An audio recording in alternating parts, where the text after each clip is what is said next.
السلام علیکم ورحمۃ اللہ وبرکاتہ۔ ناظرین اکرام، مدرسہ مظاہر علوم وقف سہارنپور کے ناظم و متولی مولانا محمد سعیدی کا بدھ کے روز مغرب کے وقت دہلی کے ایک اسپتال میں علاج کے دوران انتقال ہو گیا ہے۔ انا للہ و انا الیہ راجعون۔ ان کے انتقال کی خبر سے علمی حلقوں کی فضا مغموم ہو گئی۔ مولانا سعیدی تقریباً 56 برس کے تھے۔ گزشتہ کچھ دنوں سے وارضہ قلب میں مبتلا تھے۔ دہلی میں علاج کے دوران ان کا انتقال ہو گیا۔ ان کی رحلت ملت اسلامیہ کا عظیم خسارہ ہے۔ مولانا مرحوم کے انتقال کی خبر جیسے ہی مغرب کے وقت سوشل میڈیا کے ذریعے عام ہوئی، چہار سو غم کی لہر دوڑ گئی۔ سہارنپور میں واقع ان کی رہائش گاہ پر علماء، طلباء اور سرکردہ شخصیات کا تانتا لگ گیا۔ جسد خاکی کو دہلی سے دیر رات سہارنپور لایا گیا۔ جمعرات کی صبح سہارنپور میں تدفین عمل میں آئی۔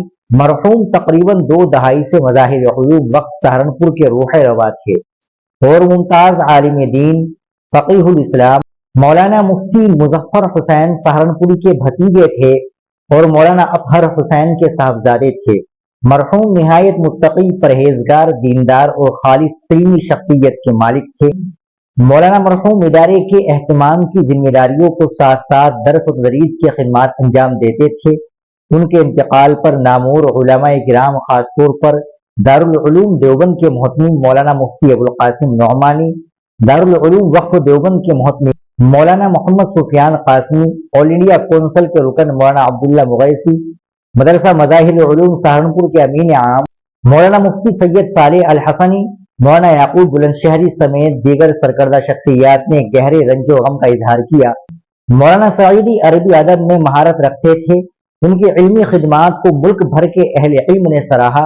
وہ ایک بہترین منتظم اور دور اندیش شخصیت کے مالک تھے، جنہوں نے مظاہر علوم وقف کو ترقی کی راہ پر گامزن رکھا۔